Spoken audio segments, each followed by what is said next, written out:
Eternal Lord God, who rules the raging of the sea, in our more honest moments, we must confess that simply because a prayer is offered at the beginning of a gathering, it does not necessarily mean that we are serious about desiring contact with the transcendent.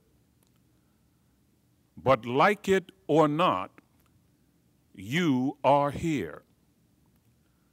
So if our eyes have been closed to the movements of your powerful providence, and if our ears are deaf to the whispers of your wisdom, open our eyes and ears that your presence might transform us.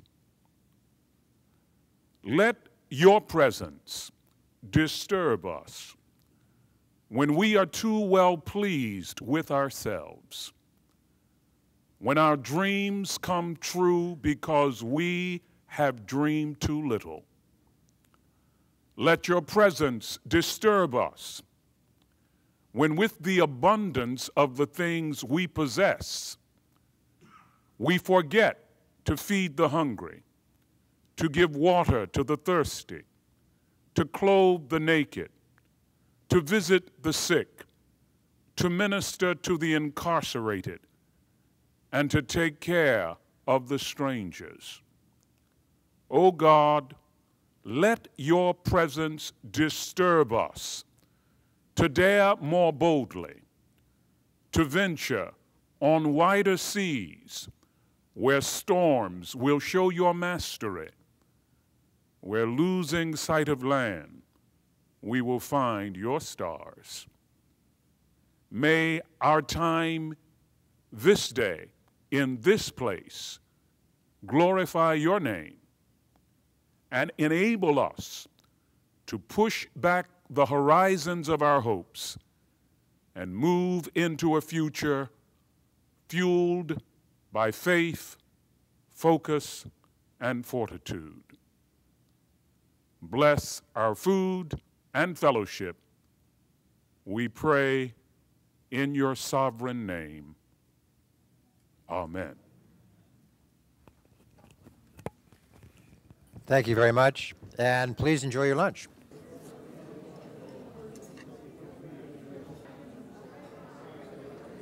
The moderator of our discussion this afternoon is my college classmate and friend, Ambassador Phil Wilcox. So I turn the floor over to Phil, who will then introduce our speakers. He will then carry out, each speaker might make a very few words of introduction, but then we will have a discussion between the three of them. And then at the appropriate time, we can open up discussion to questions and comments. Thank you very much.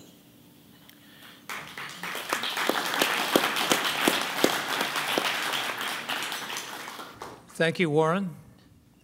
As you can tell by the brilliant success of our policy in the Middle East, and during my tenure in Jerusalem, I had influence second to none. To be less skeptical, I want to thank, first of all, Reverend Black for a phrase which I liked very much, very apt for this gathering. That was, let us push the frontiers of hope. And that's what you all are doing. I commend Warren, his staff, and all of you supporters of Churches for Middle East Peace, who in the great tradition of American activism, out of a conviction and belief in our country and its institutions, that citizens and voters and our democracy makes a difference. So thank you what you are, all of you are doing. You need thanks, and I know that you have not abandoned hope, as others have, at a time when there is not a lot of objective reason to believe that peace is around the corner between Israelis and Palestinians and other Arabs.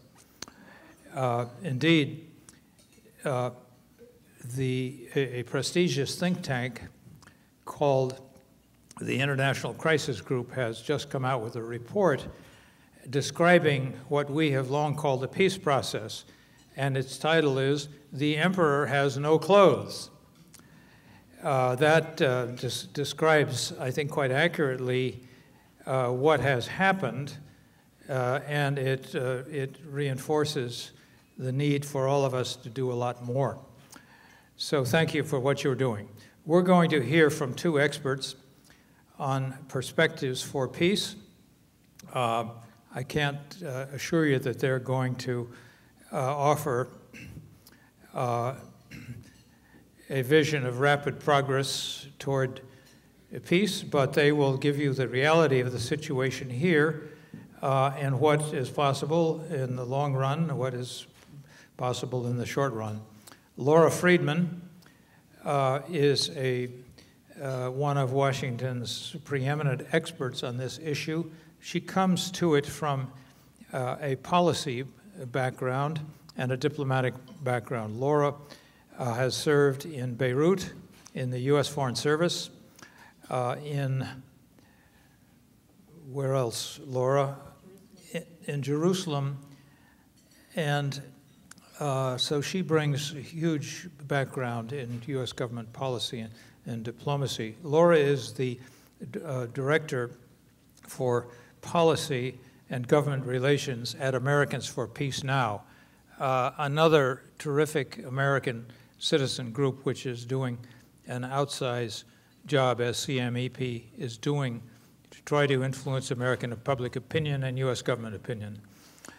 To my right is Aziz Abu-Sarah. Dr. Abu-Sarah was born in East Jerusalem. He is the Director of International Relations. He was the Director for International Relations at a group that many of you know called the Parents Circle, Family Forum. He was the co-host of an Arab Palestinian-Israeli radio station and an organization called All for Peace, a radio station called All for Peace. He is a regular media commentator. He conducts groups of tours of American citizens to Israel and the West Bank. And he has been named by the National Geographic Society as one of the winners of the prestigious Emerging Explorers Award. He is exploring the frontiers of peace. And he is an expert in interfaith, intercommunal relations and conflict relations. And he practices that expertise at George Mason University at the Center for World Religion, Diplomacy, and Conflict Resolution, where he is the co-director. So I'm going to ask Lara if you would lead off with your comments on the situation today. What can be done in the short run? What can be done in the longer run? Everyone says that we have to wait until November.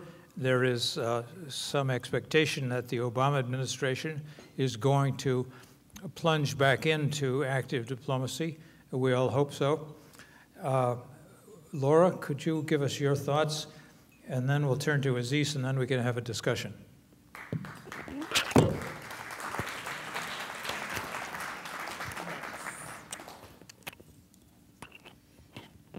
It's a tricky double microphone trick going on here, so bear with me. Okay, I think I got it. I first want to just thank Churches for Middle East Peace for having me here. I came here years ago. I'm trying to remember the first year I spoke at a Churches for Middle East Peace conference, and I think it was 2006 or 2007. And I came in with, not concerned, but I didn't know any of you, and I knew the organization from Washington. But I feel when I come to speak to Churches for Middle East Peace now that I'm coming to talk to family. And I know so many of you, and I have so much respect for the work that Warren does here in Washington and my colleagues on the staff of Churches for Middle East Peace and all of you. So I thank you for that. I also want to thank you because coming here, I have notes which I am going to not use because my notes depress me. And coming here, I feel honestly less depressed, starting with Reverend Black's comments, which are humbling. And I say this not so much as a person of faith, which I'm not going to pretend to be. But to be reminded, and it reminds me of something that we have in the Jewish religion, this idea that you are not required to finish the task, nor may you desist from trying. And it is very humbling to be reminded that, you know, this is bigger than any one of us, and it's bigger than any of our personal disappointments, and that's why we do what we do.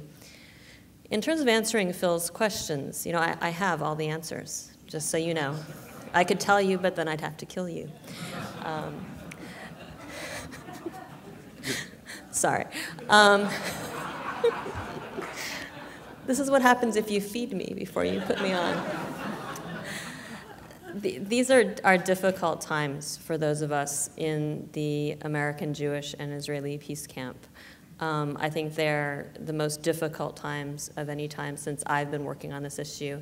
And I came to this issue in the early 90s as a newly minted, very young Foreign Service officer who I think had a lot of faith in US foreign policy and a lot of faith in the idea that being right meant that you were going to actually achieve what you knew was right.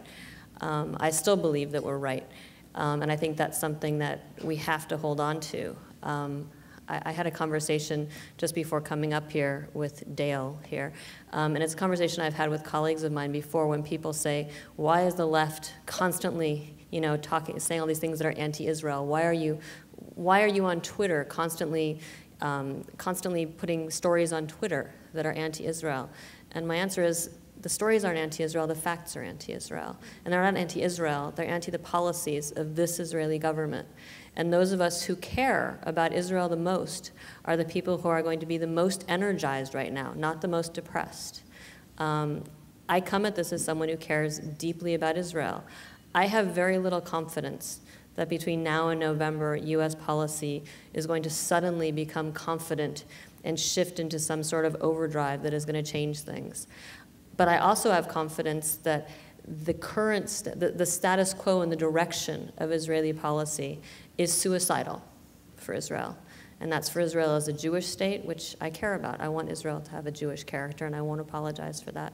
And I think that's for Israel as a democracy, and a liberal democracy, and the sort of democracy that I was told as a child by my grandparents will be a light unto the nations. I think that matters. And there is something very powerful about the current moment, because in the current moment, more than any time since I've been working on this issue, there is clarity. I wrote a piece recently in the LA Jewish Journal responding to a right-wing voice in that paper who's constantly sort of nitpicking and, you know, trying to score points off the left in favor of his sort of Likudnik vision of the future. And he was nitpicking on this issue of, you know, well, how much of the West Bank is really taken up by settlements? It's only 1%. It doesn't really matter. And he's tried to sort of take the, you know, in anticipation of my response or someone else responding, he tried to take the wind out of our response by saying, yes, yes, we know there's roads, there's, you know, all these checkpoints and whatever, but that can all be lifted by a political decision. So really the settlements aren't a problem. And my response to him was, enough of this. Let's stop dickering about whether it's 1% or 5% or 10%. Let's start discussing our vision for the end game. And I think that's very welcome, that clarity.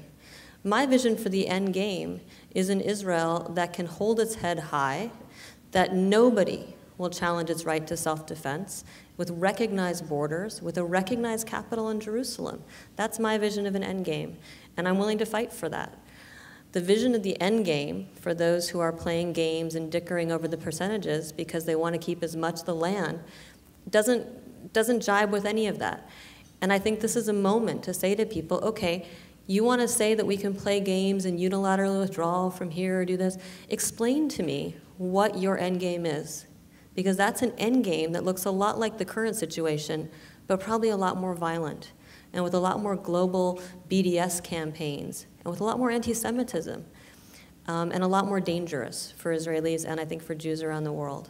So as depressed as I get, And every morning I read the news and I think, holy moly, I didn't think I could read anything that would make me more depressed. You know, I said to one of my colleagues, I'm getting worried because everything I write is starting to sound angry. And his response is, that's not a bad thing. Harness that anger. Because this isn't anger at Israel, it's anger at policies that threaten what we all hold dear and that we're fighting for. And I think this is something that all of us can really grasp onto. You know, will the Obama administration change policy between now and November? I don't think so. Will the Netanyahu government suddenly embrace a non-pro-settlement policy? Not unless someone makes them. But do we have the energy now to say, we're getting to a time where you can't pretend this isn't about the end game. Here's what the end game is. Put your cards on the table. And if you don't agree with that end game, then we need to get angry and we need to get even more engaged. And I think we are. So I'm going to leave it there. Again, I want to thank you guys for having me here. I think it does more good for me than for you. So I'm grateful for that, and I look forward to a discussion. So thank you.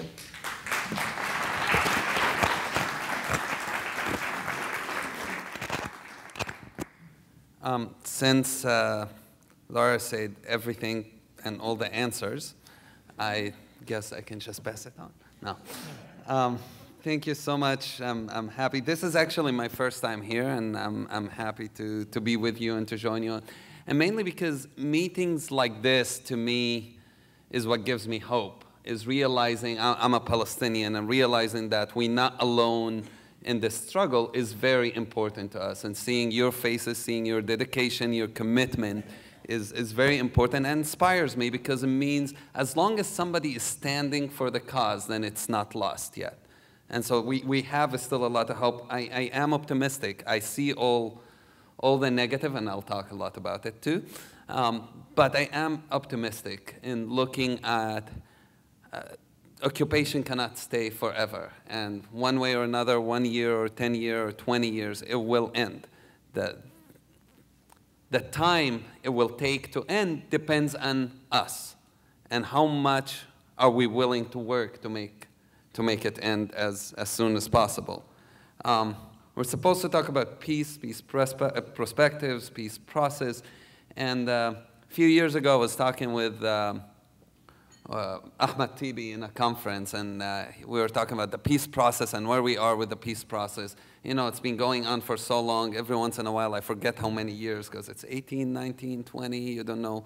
It keeps going up. But the problem with the peace process that we talk about is that the politicians have fell in love so much with the process that they forgot that there is peace supposed to happen at the end of it. And that's back then what Dr. Tibi said. Now everybody is talking about, let's go back to negotiations. Most Palestinians don't want negotiations. Negotiations are not a positive word in Palestine at this moment, because if you do something for 20 years and it doesn't work, it's safe to say it's quite stupid to try it again. We've been negotiating Israelis to Palestinians over and over and over again. I mean, come on, is it really that complicated? It is not about sitting down to negotiate. It's about making decisions that is needed at this moment. We know how the end should be. We know if you want two-state solutions, here's how it's going to go. So it's not about let's just sit down and figure out where the line is exactly going to be, 67, which parts we're going to exchange or not. It's about, are we going to make those decisions that will make a difference or not? For Palestinians, it's obvious that the current Israeli government is not interested in making those decisions. And if I was Bibi and being in his place, I mean, on the platform of not wanting to make decisions, he has the largest coalition ever. And so he's comfortable. He can talk about Iran, he can talk about Syria, he can talk about whatever he wants to talk about, and leave Palestine. And with the whole Arab Spring going on and all the other problems in the world, Palestine becomes the less important issue at the moment. And with the US elections coming up, he actually has definitely no reason to pursue it. But for Palestinians, I think what we have to do is not to look only at what Israel does, but to look at what we can do to make a difference. And this is true for everyone here as well. Last year, to me, was very encouraging going to the UN, United Nations, and trying to, not because getting a seat in the United Nations is really going to be too exciting, that blue big seat, and as of the UN has been effective that much in anything. But the idea of challenging the status quo, challenging that the United States is the only one who can sit us on a table and make decisions, while Obama going, and I do like him, but while still he's going and saying to a group of Jews just recently that he's been more pro-Israel than pro-Palestine. He's giving more attention to Israel needs than to Palestinians. It doesn't work to leave it only in the American hands. And going into the UN, internationalizing the issue was very important, despite the fact that we weren't able to get it. Also brought attention again, reminded people that, hey, by the way, I know it's been 44 years, we're still also under occupation, by the way. You know, as you're talking, solving every other issue in the world, we still exist. But the other thing that's important is nonviolence. And I think it's slowly picking up, but the fact that Palestinians are still holding on nonviolence is very important. The nonviolence in Bil'in, the nonviolence in Nabi Saleh, in Walaje, in Na'alin, in all these places, in Sheikh Jarrah, these are important things. These are important developments, especially after the Second Intifada. It's important because in the first Intifada, when Palestinians used nonviolence, it did work. It did. There are quotes about Rabin saying that it was the Intifada that made him willing and wanting to talk to the Palestinians in the West Bank. It was the first Intifada, being willing to go in that nonviolence. It is still fragmented. It's still weaker. But that's where our potential is. Because if we wait for Israel one day to wake up and decide to give us a state or end the occupation, it might never happen. Unless we're going to organize ourselves. We're going to have to make a push toward there. Oh, my phone had my notes, and suddenly the screen went black, and I blacked out, and those technologies. So I look young, but I'm not, so I still don't know how to use it. Lying, I am young.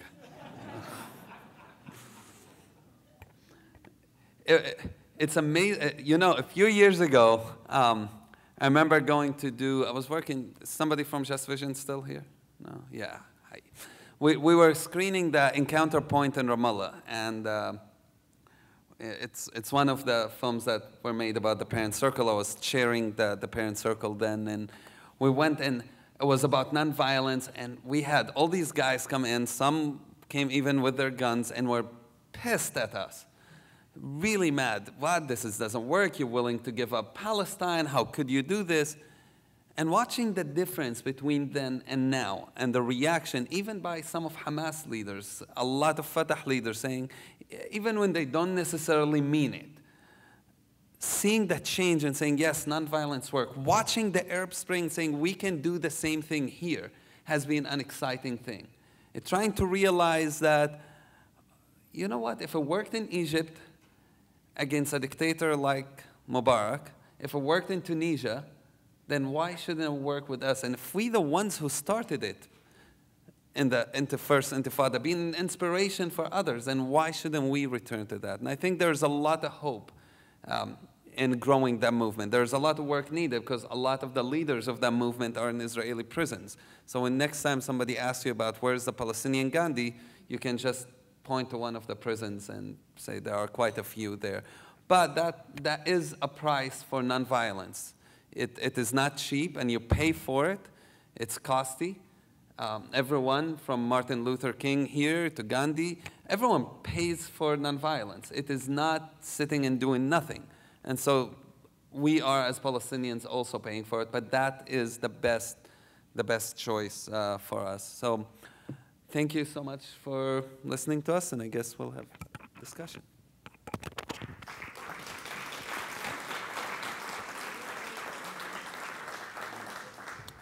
Thank you both. It has been said many times over the last decade that everyone knows what the solution is. the parameters of a comprehensive two-state agreement have been discussed and negotiated ad infinitum, and let's just do it. There is a counter thesis that has been growing in the last couple of years that no, it is not that simple, that the problem is more complex than we had thought, and that we have to go back to the drawing board before we renew negotiations. Some commentators have said that this is not a conflict that arose in 1967. To deal with it adequately, we have to go back to 1948, and that the elements of the Palestinian right of return and the issue of the Jewish character of the State of Israel must be discussed in a much more detailed and refined way toward reaching agreement on these issues. It's not just borders, Jerusalem, security, water, and settlements. I'd like to ask the two of you if about those two schools of thought. Is it necessary to pause and come up with a wider and deeper policy formula, or do we know enough now to energize new negotiations now and proceed on that basis? I say now, I mean after the elections. I think there's always complications, but I think we do know enough. It's been long enough that we've discussed, and even among us in the peace camp, we've discussed these issues so many times. The question of refugees, the question of 48, of 67, what kind of border it is. We've had all these discussions. I think the question is how profitable is the continuation of the occupation is, and who's benefiting from it more than 67 or 48 and these issues. The current occupation is sustainable for the Israeli government. It's good for the Israeli government. It's profitable for weapon industries and for certain elements. But it's not for Palestinians, and it's not for many Israelis as well. You know, when people talk about, you saw last year the demonstrations in Israel? No, you don't follow it? Falling asleep after food. This is the worst time to talk, right? I am too, so it's okay. But if you watch the protests last year, and there were 500,000 Israelis out in the streets protesting, and what were they saying? Where's the welfare state that existed here? Sorry, I know I'm in America and you think it's all socialist if we talk about welfare and it's bad, but I'm joking, in case you think I'm serious. I'm assuming this crowd is more open to it. But it's not that welfare state disappeared from Israel. It still exists. It just was pushed a little bit to the side to a place called settlements. So these are the real discussions. $50 billion is the cost of occupation, at least the numbers I looked at recently. The cost of occupation in the West Bank, $50 billion. That's quite a bit of money. Palestinian economy is completely destroyed because of the occupation. So these are the things that we should be discussing. The cost, we will have peace when the cost of not having one will exceed the cost of having peace. And at the moment, it's much more profitable to, unfortunately, have conflict, not have peace.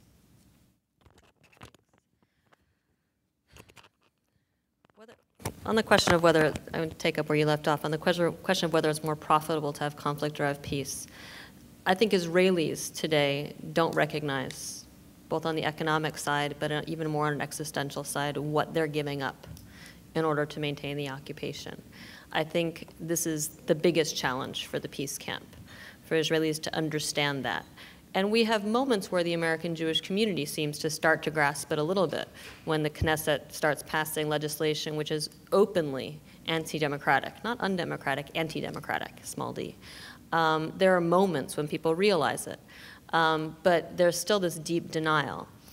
In terms about whether it's time to take a step back and rethink this, my belief is that there have always been people on both sides of this conflict, Israelis and Palestinians, who don't want a two-state solution, who prefer a zero-sum solution, a solution that starts with the belief that we are right about everything.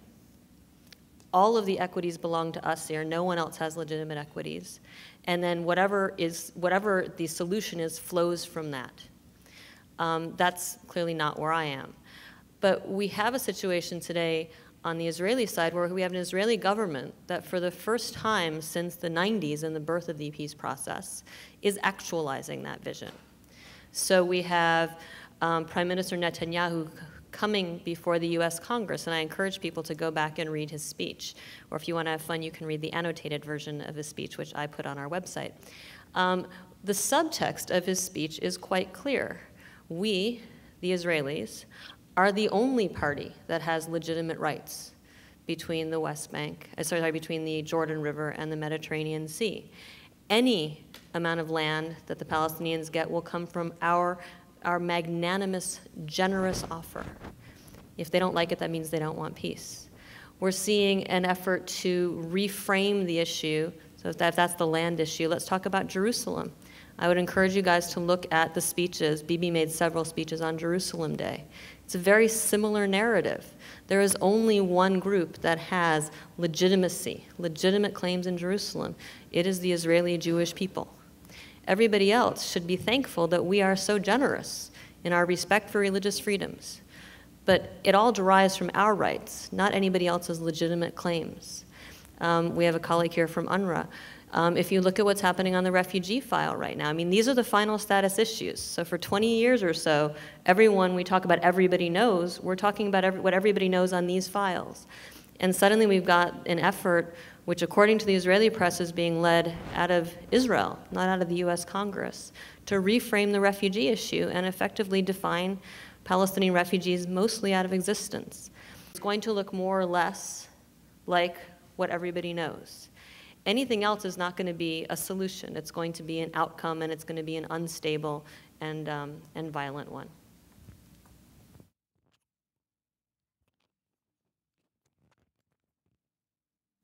There has been a lot of change and progress conceptually about this problem, but in the meantime, the problem has grown much larger. And what is required now, I think it's not an exaggeration to say, is a transformation of Israeli politics and the very state of Israel, and a reversal of a 40-year national project which has profoundly changed Israel, both physically, geographically, and in some respects morally. That is a huge project. Where is the leverage coming from? Both Israeli society and Palestinian society are democratic. The institutions of democracy are more well developed in Israel. And there will be no massive transformation of Israeli policy and the Israeli society unless it is desired, indeed demanded, by the Israeli people. So if I'm right, this will require a project to transform Israeli public opinion. I don't diminish the need for changing Palestinian opinion as well in some respects, but I think the larger problem is with Israel in that respect. Let me ask our panelists, how does this happen? Assuming that more or less the outlines of what must be done are well known, recognizing that a 20-year process of negotiations has failed, what can and must be done to change public opinion in Israel? And to go further, although the polls show that there is widespread American support for a two-state solution, opposition to settlements, and that includes the majority of American Jews as well as Palestinian Americans. How does this change take place? What is the process? What leverage has to be applied in terms of rhetoric, persuasion, incentives, and disincentives. I wish there was a silver bullet for that.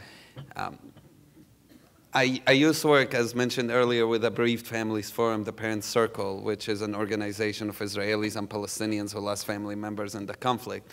And one thing we did was going to Israeli high schools and to Palestinian high schools and talk to students about our stories. And my brother was killed in the conflict. I grew up as an anti-peace activist. And just going in and telling them, trying to show that we're actually similar. And it sounds really ridiculous. I mean, it's the simplest thing. It's saying, me and you don't have different blood color. We heard the same. We look the same. Well, a little darker sometimes, but it can work for good some moments. We would tell them our stories in hope that we would encourage them to see the similarities. And what's amazing about that was I would walk into a classroom in Israel and I would ask, how many of you here have met a Palestinian before? I would start with that. How many people you think raised their hands? As many as you raising their hands now. None. Maybe one or two. And then we send those children to stand when they're 18 at checkpoints and expect them to be moral. And expect them to be what's right, and expect them to form the most moral army in the world. That's a piece of crap. That wouldn't happen. It's impossible. So what needs to happen? A big transformation in education. Because that's where people, especially if you look at polls coming out from high schools, 50% more or less of Israeli high schoolers, teens, don't believe Arabs should have equal rights within Israel. That tells you there's a serious problem in education. I think that's one area we should target. There are many other areas in public campaigns and media stuff that we could do, and there have been a little bit efforts. But it's far from enough. The problem is the whole peace camp working with much limited resources than the other camps. We don't have the evangelical community here that sent $200 million to settlers. We don't have that kind of campaign, those kind of resources to work with, and that works against us in the end. We don't have the same support, neither internally or outside, and so we're not in the strongest position. What works good for us somewhat is what I try at least to explain to Israelis is the two-state solution isn't staying forever. It's some might believe it is. I think it's slowly gonna die, and the more settlements are growing and the more reality for Palestinians becomes harder and harder, you can see younger Palestinians moving in large numbers away from two-state solution to one-state solution. And it might be that the Israeli public will change their mind when they realize how imminent that thing is. The whole idea of having a Jewish democratic state is not gonna last another 10 years. And if we don't have a two states coming soon, we will be struggling for one-state solution and equal rights, which I understand that most Israelis don't want, but that's, if you want to accept the status quo now, you're going to have to eventually accept that reality in the future.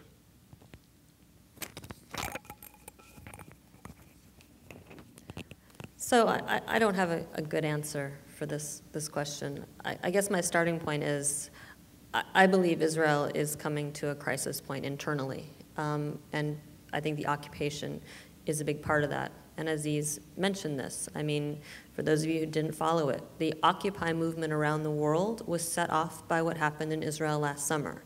Last summer, per capita, 1 in every 14 Israelis was on the street protesting. That's a stunning number. And unlike the Occupy protests around the world, they were not violent, there was not rioting. It was an extraordinary protest by any measure. That reflected something that's happening inside Israel, and it's something that hasn't been repaired. I talked to some Israeli friends, and I've seen this written about. You know, the current Israeli government, in order to appease the settlers who have built illegally in a settlement, in an outpost called Olpana, which is on the fringes of Ramallah. Everything about it is illegal. And they're going to invest millions and millions of dollars to move the houses. They're going to cut them off their foundations and move them, which means by the time they arrive someplace, they're not going to be inhabitable. These are apartment buildings. They're going to be full of cracks. But they're going to spend all of this money to move these apartment buildings. And then on top of that, they're going to build like 300 new units for settlers as a payoff. But they somehow can't find money to deal with the social issues inside Israel. I think Israel is nearing some crisis points. We're seeing other fissures. For those of you who have been following what's happening with the immigration issue in Israel. And I want to start by saying I think Israel is facing a terrible, unfair problem. It's the same problem that countries all over the world face, where there's a better economy across the border. And Israel is a small, mostly homogeneous country, and it doesn't have the capacity. I mean, separate from politics, separate from being a Jewish state, it doesn't have the capacity to absorb at any level thousands and thousands and thousands of people coming for economic reasons from other places. It doesn't. I mean, when it absorbed many, many Jews, it required international financial help to do it. So I have great sympathy for the immigration challenge that it's facing. On the other hand, what we're seeing in response it's hard to find a word to call it other than racism. Painful displays of racism, which I do not think are representative of Israeli society writ large. And they're ugly and painful for Israelis to watch. So I think we are seeing some fracturing that is related ultimately to the occupation. I've written 2 articles about this, drawing the line between the racism against African immigrants and the occupation. And it's uncomfortable for some people. But for me, that's a straight line.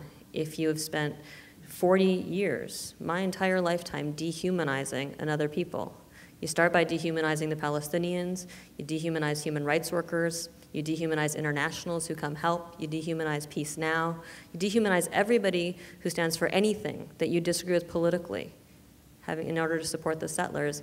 It's very easy for the same politicians who led that to now come out and dehumanize anybody else. And it's very much the same language.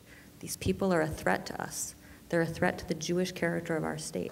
They're an existential threat to Israel. It's the same language.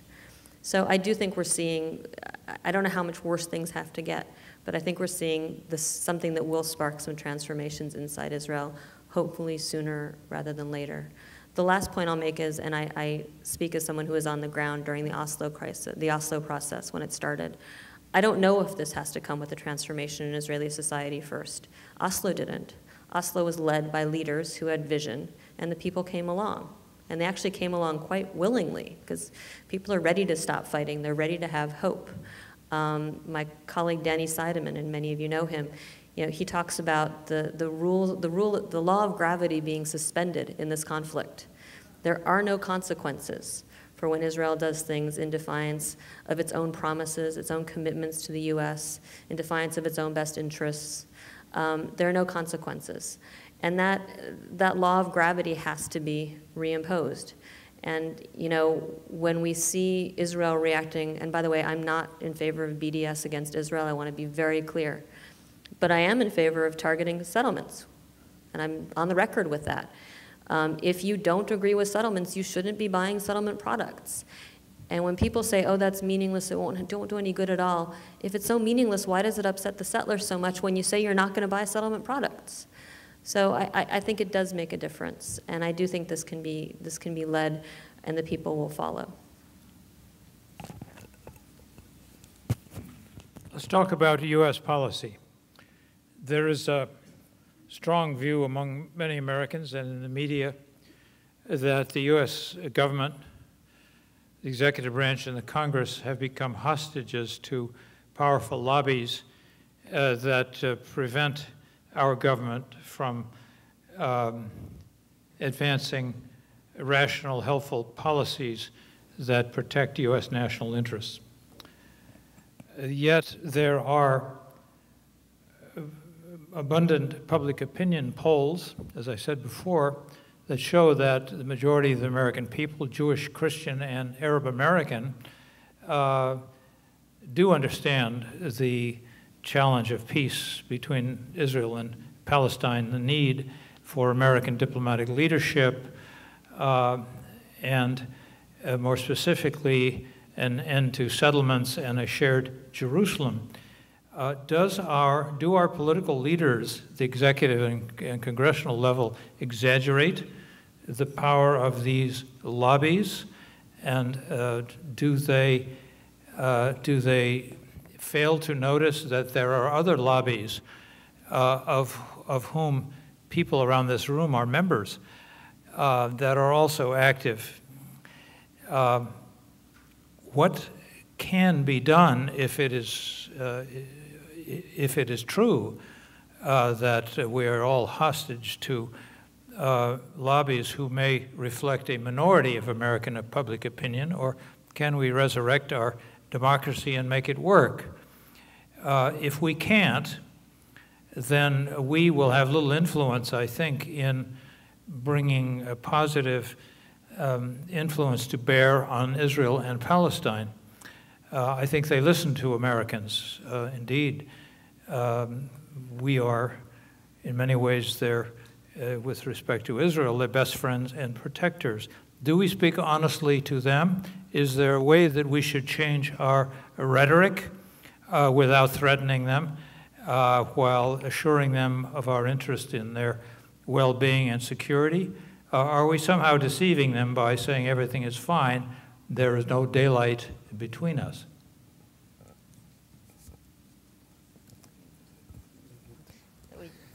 It's not fair that I always get the last word. I kind of like it that way.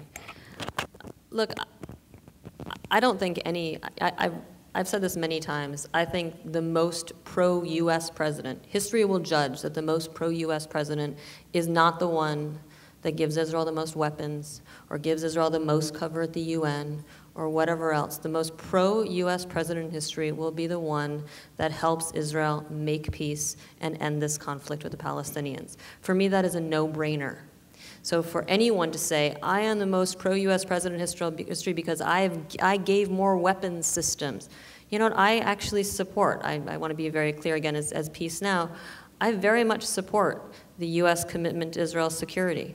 Israel lives in a dangerous neighborhood. It is surrounded by people who are not friendly and things are unstable. They're always a little unstable. I want Israel to be strong. I want it to have a strong army. I don't want to be worried that there's going to be a surprise attack on Tel Aviv. I want to know that Israel is secure. And I cherish the US commitment to Israel's security. But that isn't enough. Because I cherish our commitment to Israel's security as a state that I love, a state that is Jewish and that is democratic and that respects democratic norms and is not occupying other people. So, you know, I think this is something that we have to communicate as people who care about Israel, and I'm coming from that perspective, to the president, to members of Congress. It's not pro-Israel just to say, whatever Israel wants, we support. That is not pro-Israel. That is something, but it's not pro-Israel.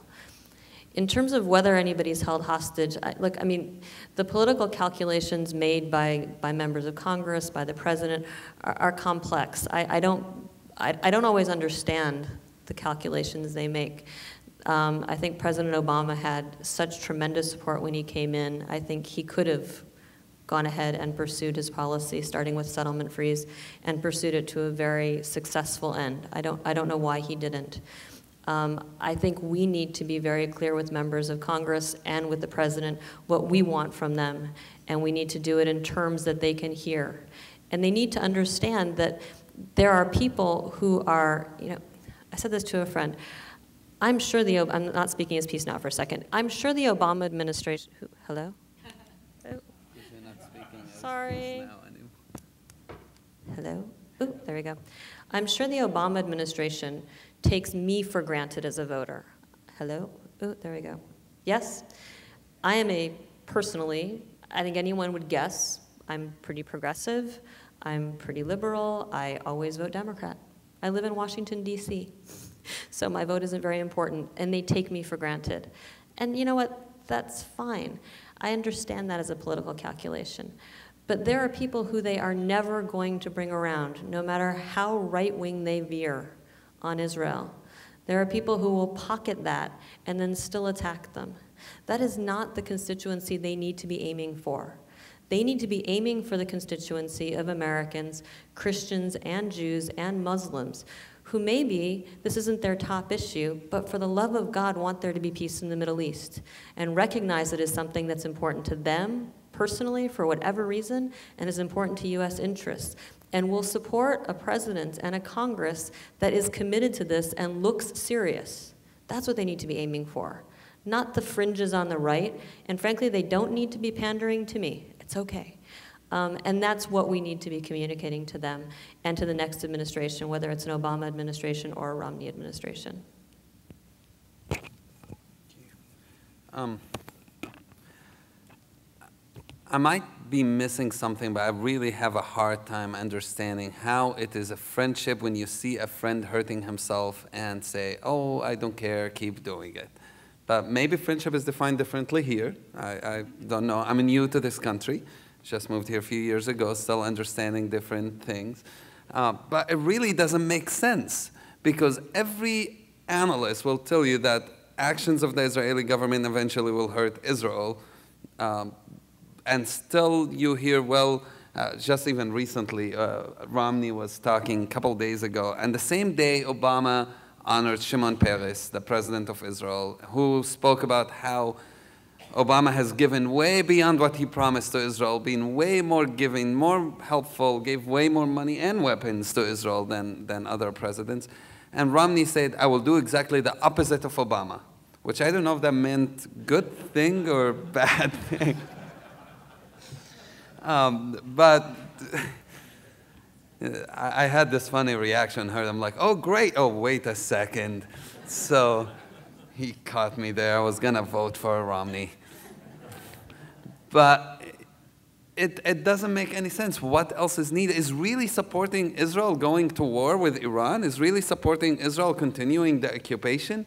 You know, there's a story comes from Muslim tradition, from the Prophet Muhammad, and it says, they came to him, some friends say, how much do you stand with your brother? He says, you should help your brother to victory, whether he's right or he's wrong. Just like in America and Israel. And so they asked, okay, that doesn't make any sense. When he's right, we get it. You go and help him. But when he's wrong, how do I help my brother when he's wrong, on something wrong? He said, no. You help him when he's wrong by changing the wrong and helping him to change the wrong that he's doing. And that's true friendship. So I don't see what we're doing here as getting people pro-Palestine or pro-Israel, supporting one side against the other. I'm a Palestinian, I'll tell you, my interest is not to be against Israel.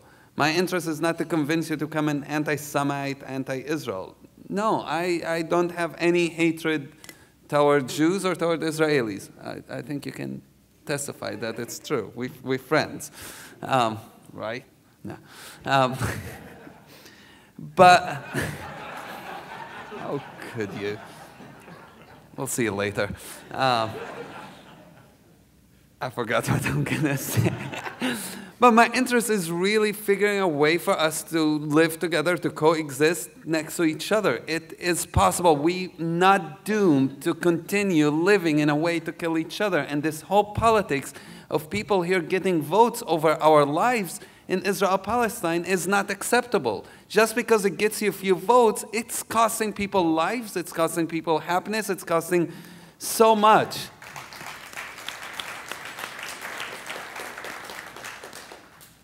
And again, I lost what I was going to say, but thank you for that.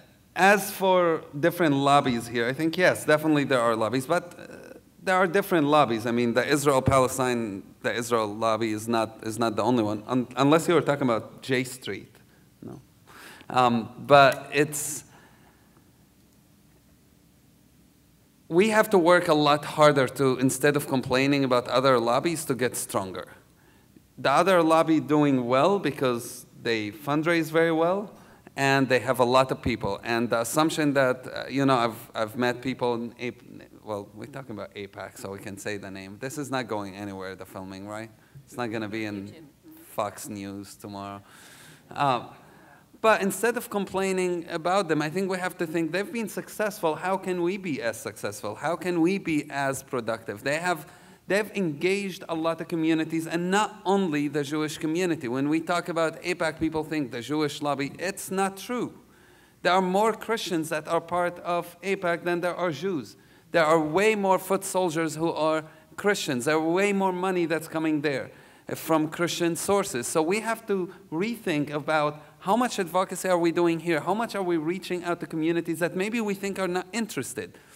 AIPAC at the moment taking African-American leaders from across the United States to Israel and very, very objective tours to learn about the situation. What are we doing about that? We're losing people by waiting and thinking, oh, just talking to congressmen is important, but it's also going on the ground and getting people to support this cause is important. We have not only to change public opinion in Israel or in Palestine, we have to change public opinion here. We have to get people more interested here. Thank you. We have time for a few questions. So yes, first answer. I don't know if people heard the question. The point being that it is official U.S. policy to support and pursue the two-state solution. It is technically the policy of the Israeli government, so we need to be basically fighting to make them actually do what their policy says. Is that more or less what you're saying? Yeah. So that is true. I would make 2 points. One, over the past 15 years or so, certainly over the past 8 years or so since Bush first articulated U.S. policy being in favor of a two-state solution, because it was President Bush who went there. One of the things that is, I think, very, that was sort of a double-edged sword, having the president endorse the two-state solution, because immediately everyone more or less said, yes, yes, yes, we're on board, and then they began stripping the policy of meaning. When I can find people on the far, far right of the American Jewish community who say, absolutely, I support the two-state solution, and if the Palestinians don't sign on to my vision of a two-state solution, that proves they don't really want peace. And that vision of a two-state solution doesn't include Jerusalem, doesn't include big chunks of the West Bank, doesn't include any international borders. I mean, you can describe anything you want as a state. So I think that's part of the problem, and that goes back to Phil's original question about, what is your vision for the final outcome here? And what do you mean by two-state? The other challenge, I think, and we can talk about who is I don't want to talk about who's responsible for it, but certainly within the administration now, and you hear this from all different corners in Washington, the sentence, "we can't want this more than the parties," has really taken hold. When I talk to people in the administration about settlements or about East Jerusalem, the answer is pretty much, well, look, if the sides aren't willing to talk, there's nothing we can do. Even if that means that the two-state solution will wake up and it'll be gone. Sorry, the sides aren't ready to get to it, so there's nothing to do. And I think that is a problem. I said at the beginning of the Obama administration at the first J Street conference, when I was asked, what's the one thing you would say to the president if you could? And I said I would tell him, yes, we can want it more than the parties. And maybe we do. I suspect that in many situations of this kind of conflict, whether in the Balkans or Africa or the Middle East, the parties involved are so deeply enmeshed in their grievances and are so far out on a limb in their demands that they can't really want it enough to get past that. I don't see anybody saying, well, we should just let the Bosnians, all that, let them keep fighting until they're ready to make peace. Let the Rwanda situation just go on until they're ready to make peace. And I think that is a real challenge for us, that somehow there's a terminal uniqueness, it's my mother's term, that is applied to this conflict, which says, unlike anything else in the world, this one, we can't get involved, even though we have vital U.S. interests, including our interest in keeping Israel safe, secure, and a homeland for the Jewish people, and democratic. But we can't get involved because the parties don't want it. So I think we have several big challenges here that are sort of deeper than just getting people to put their money where their mouth is.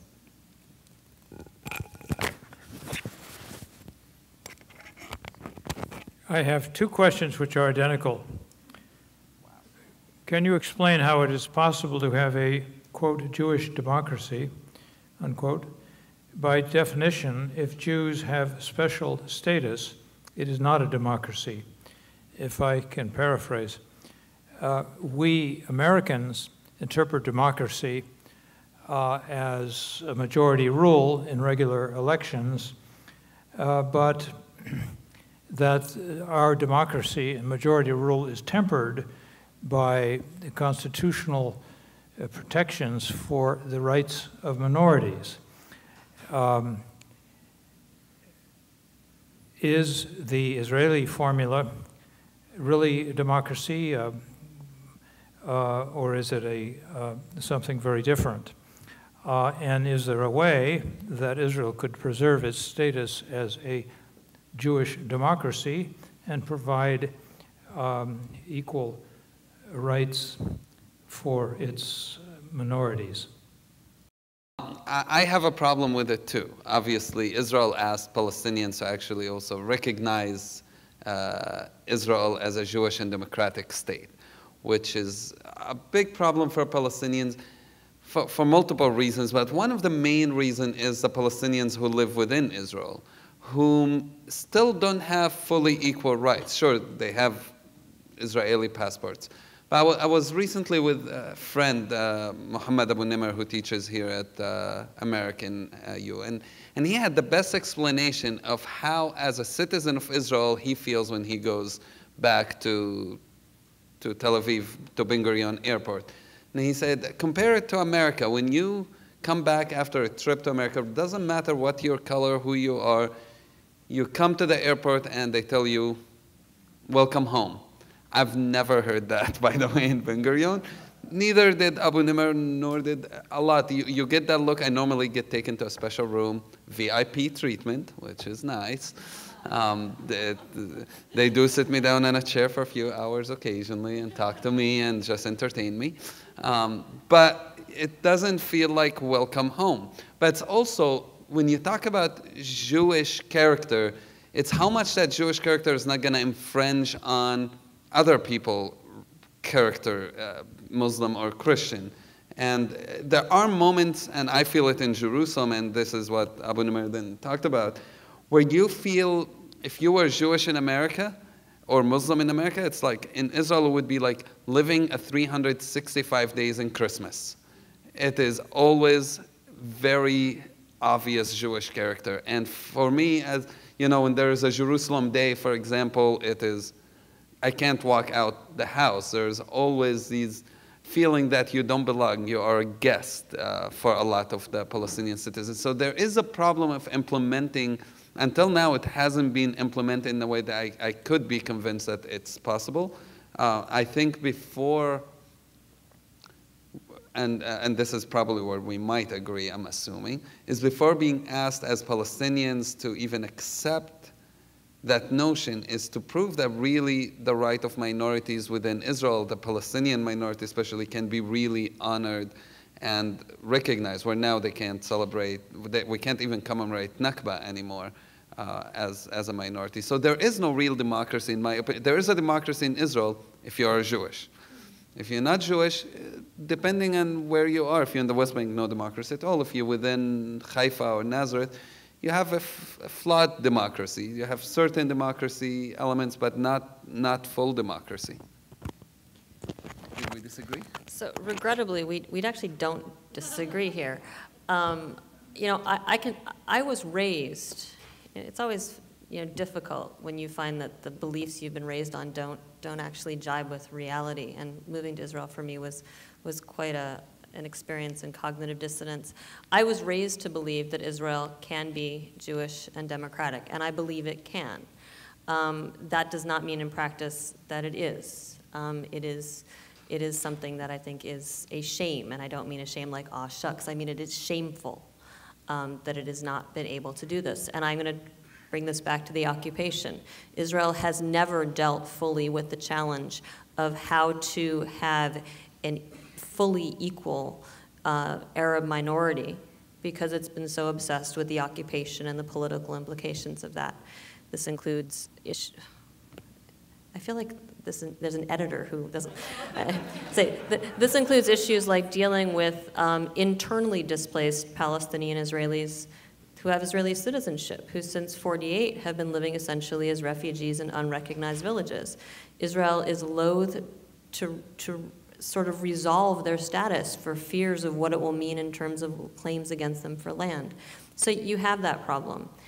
In terms of whether we can have a democracy in a state that defines itself as Jewish, and I want to be clear, and I mean, I've been very public on this, I don't believe that as part of a peace agreement, the Palestinians or anyone else has to recognize Israel as a Jewish state. If they choose to, that's great. For me, it's about how Israel defines itself, which is a question for its own people to decide. Is it going to be the Jewish state of Israel? Then fine, that's its name. You have, that's the name, the Republic of Moldova, the Jewish state of Israel. Fine. I say this as a Jew who grew up with the history of the Jewish people taught to me, and my extended family having perished in the Holocaust, and all the stories of Jewish persecution, centuries of it. I don't think I should have to apologize for wanting there to be one place in the entire world where the national holidays are Jewish holidays. That doesn't mean other people can't take off for their holidays. I grew up in the United States. Every year I get Christmas off as a holiday. Every year we get Monday off, I think, after Easter. That's fine. It does not impinge on my Jewishness that the national holidays of our secular country are Christian holidays. And growing up, I learned Christian songs in schools, and there was always one token Hanukkah song. And we all lived with that, and it didn't challenge our core identities because no one was threatening our core identities. And I believe Israel can be a place where nobody has to fight to defend their core identity, and where the national holidays are Jewish holidays. And that's what I'm fighting for. We're nearing the end, but there are so many good questions here that I'd like one of you to answer one of these questions. What would you advise that we ask our congressional representatives to do when we see them tomorrow? Aziz or Laura, please.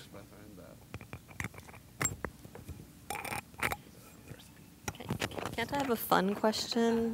What is the solution? Or what do we do about Syria or Iran? Something fun, something easy. Look, I don't know what your ask is, and I hope Churches for Middle East Peace is preparing you. I expect they are. They're very good at this, and that you're going with some specific ask. I think the most important point is that you're going, and that you're going to go there and identify yourself as engaged constituents. You are voters. You are representative of your communities. You are the most engaged. That's why you're in Washington, but you have legions behind you. And you have legions who are part of the faith community who are behind you. And you come in because you care about the Holy Land, and you care about the equities of all people in the Holy Land. I said to someone earlier, when I'm explaining to American Jews what's the difference between the evangelicals, what is the difference between the evangelicals that you deal with as Peace Now and the evangelicals that we see on TV with Reverend Hagee and company? And I said, well, the ones you see on TV, and this is a very crude approximation, those are the evangelicals who say, which side would Jesus want us to send weapons to? And the evangelicals that I deal with say, what would Jesus have us do? And I'm very comfortable in that. As a non-person of faith who comes out of the Jewish community, I'm very comfortable amongst people who say, looking at the teachings of Jesus, looking at what he did and how he led the world, what would he do if he were alive today? I'm very comfortable there. And I think that's something that you desperately need to communicate to your elected members of Congress. This is about conscience, it's about the interests of the people in the Holy Land, and it's about the U.S. equities in this. And you coming from a Christian faith perspective, you bring a voice that is desperately needed. Okay, Aziz, here's a good question. There's been much said today about Israeli attitudes. What about the attitudes of the average Palestinian? Are all things in the Palestinian garden lovely? Is there no racism or no anti-Semitism there? We are actually the perfect people. You are right. Actually, that chosen, you chosen people.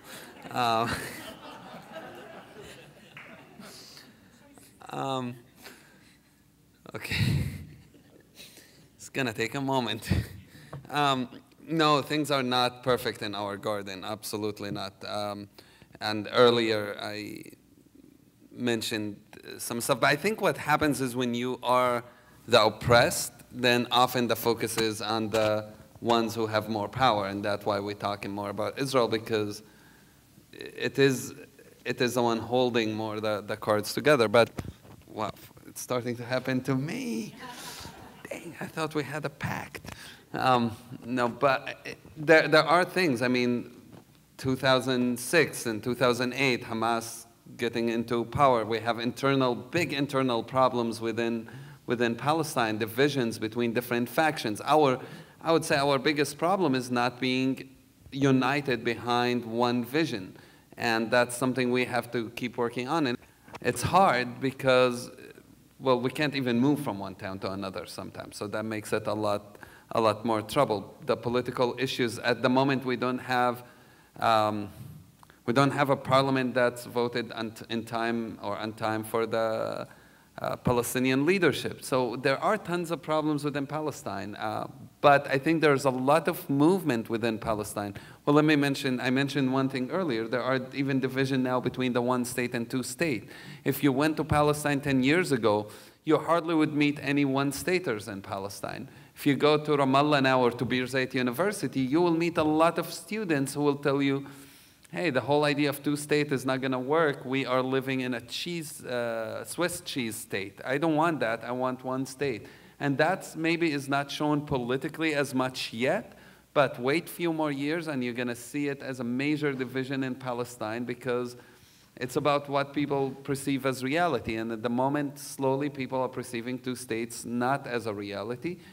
Still, I think majority of Palestinians do favor two states, but that's not going to last for a long time, and it's going to be a major issues. So, as I said, there are some issues. The issues, I mean, we argue within the Palestinian community of how we boycott. We talk about boycotting settlements and stuff. How do we do it when our economy is fully controlled by Israel? And it is a struggle within our own community of how we put it into practice. But there are some good movements. And even, as I mentioned earlier, Hamas have been talking about nonviolence. Khalid Mish'al has been talking about nonviolence. Fatah leaders have been going to some of the nonviolent protests, talking about it, encouraging it. Mahmoud Abbas, the president, has been over and over again saying, this is the way. We're not going to go through violence. That is not our alternative, not our choice.